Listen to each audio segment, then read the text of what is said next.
Ciao a tutti e benvenuti sul mio canale, lo spazio dove le storie dello spettacolo turco vengono raccontate con calma, rispetto e tutti i dettagli che i titoli veloci spesso ignorano. Prima di iniziare, vi chiedo un piccolo gesto che fa una grande differenza: mettete mi piace, iscrivetevi e, se volete sostenere davvero il progetto, cliccate su Unisciti. Il vostro supporto rende possibili inchieste, verifiche e contenuti come quello di oggi. Oggi parliamo di Demet Özdemir e Can Yaman, non la solita cronaca di nostalgia, ma la ricostruzione di un incontro definito da molti come l'ultimo. Un momento cercato e preparato a lungo, nato dall'esigenza di fare chiarezza su una relazione speciale che, negli anni, è stata chiamata in mille modi: amicizia, complicità artistica, chimica sul set. La verità, per una volta, non sta negli slogan.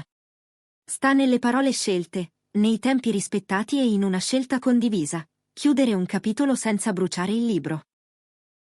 Dalle luci del set a un lessico privato. Tutto comincia quando i due vengono affiancati su un set destinato a diventare fenomeno globale.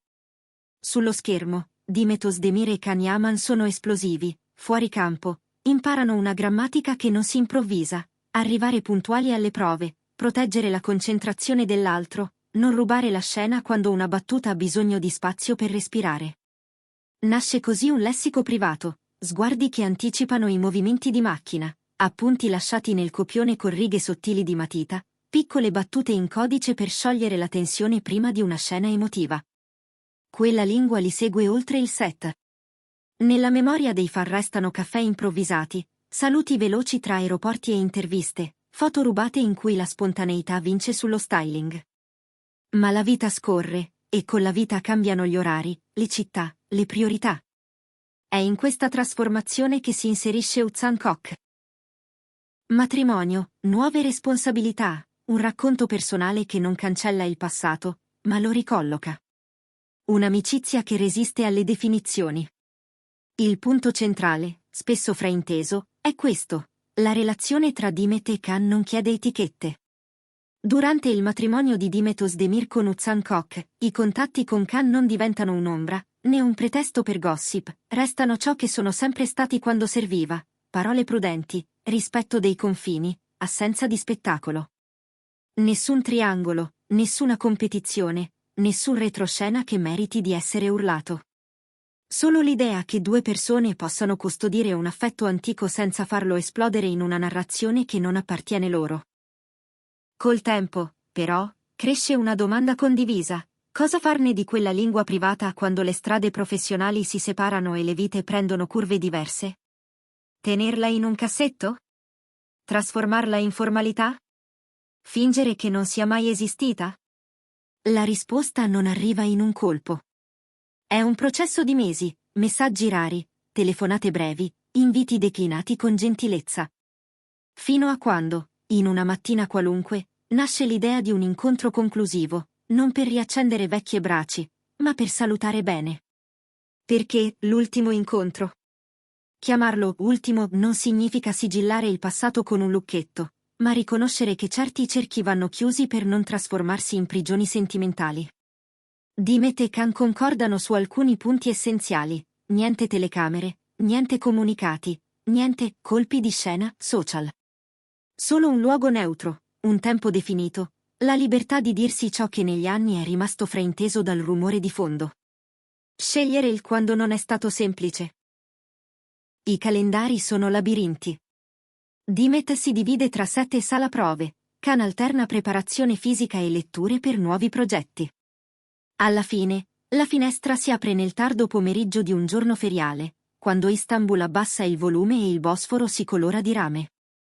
Il dove è una sala discreta al piano alto di un edificio sul mare, finestra ampia, tende leggere, tavolo di legno scuro, due sedie una di fronte all'altra. L'incontro, parole che contano. Arrivano separati, con 10 minuti di scarto. Nessun entourage. Sul tavolo ci sono acqua, 2 tazze, un taccuino e penne. Non è una scena, è una conversazione. Comincia Demet, con un ringraziamento semplice, per il lavoro condiviso, per l'attenzione avuta quando le pressioni erano forti, per le volte in cui Can ha scelto la discrezione invece di cavalcare l'onda. Poi aggiunge ciò che conta: la nostra amicizia non è una notizia, è un fatto.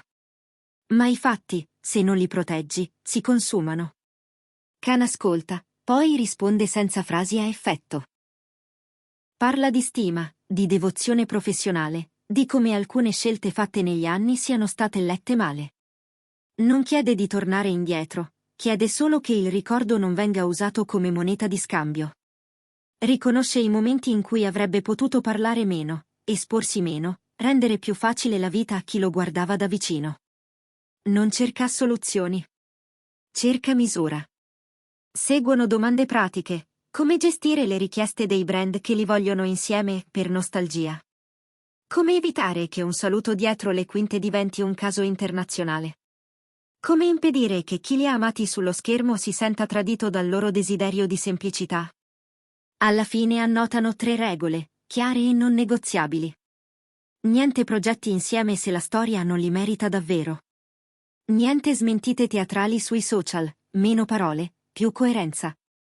Nessun incontro casuale in contesti esposti, se ci si vede, lo si fa in un luogo che protegge tutti. Prima di andare, Dimet estrae dalla borsa un foglio ripiegato in 4. È una lettera con poche righe, scritte la notte precedente, un grazie, 2 ricordi, una preghiera di pazienza per quando i malintesi torneranno a bussare. Non c'è retorica. C'è il tono di chi consegna qualcosa che non va perso né troppo esibito. Khan, da parte sua, ha portato un piccolo oggetto, una matita in legno con il corpo inciso, prodotta da una bottega artigiana che entrambi avevano scoperto durante una trasferta di anni fa. Per segnare solo ciò che vale, dice. È un gesto minuscolo, eppure perfetto per chi ha costruito la propria intesa sulla scrittura, sui copioni, sulle note a margine. Dopo, il silenzio come scelta. Finito l'incontro, non ci sono selfie. Non ci sono like, non ci sono cuori. C'è il silenzio. Non uno schermo nero di protesta, ma la decisione di non trasformare l'intimità in intrattenimento. I fan più attenti colgono un dettaglio.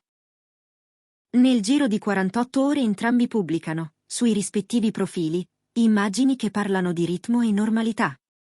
Dimet posta una pagina di copione con 4 righe cancellate, come a dire che l'essenziale resta.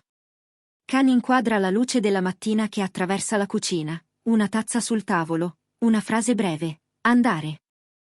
Nessun messaggio in codice, solo vita. L'effetto sul pubblico. L'assenza di clamore spiazza i commentatori. Chi vive di rumor si aspettava almeno una frase da rilanciare, chi segue con affetto sceglie la maturità. Le community aprono thread in cui si parla, finalmente, di rispetto. L'idea che si possa lasciare andare un'immagine romantica senza viverla come un tradimento. Non mancano i nostalgici che sognano un nuovo progetto insieme, ma sono proprio loro a scrivere, meglio niente, che il niente travestito da tutto. Nel frattempo, le produzioni prendono nota, la coppia di culto non è un pacchetto da spingere, è un patrimonio da proteggere. Se arriverà un soggetto all'altezza, lo valuteranno.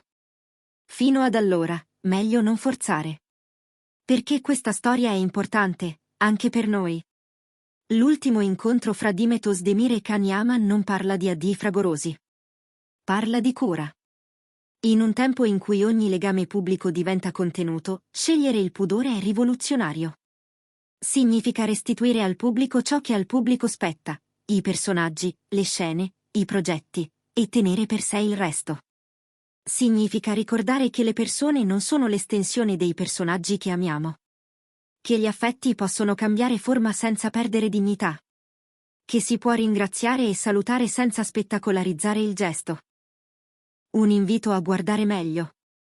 Se siete arrivati fin qui, vi va di dirmi cosa vi ha colpito di più? Il coraggio di mettere un punto senza urlare, la decisione di fissare regole semplici per non farsi travolgere, o la capacità di difendere una memoria condivisa senza farne marketing? Scrivetelo nei commenti, leggerò tutti i vostri messaggi e selezionerò le riflessioni più interessanti per il prossimo video. Se questo racconto vi è piaciuto, lasciate un mi piace, iscrivetevi e attivate la campanella. Qui continueremo a seguire le storie con la pazienza che merita chi sceglie la misura al posto dell'eco facile. Grazie per essere stati con me fino alla fine.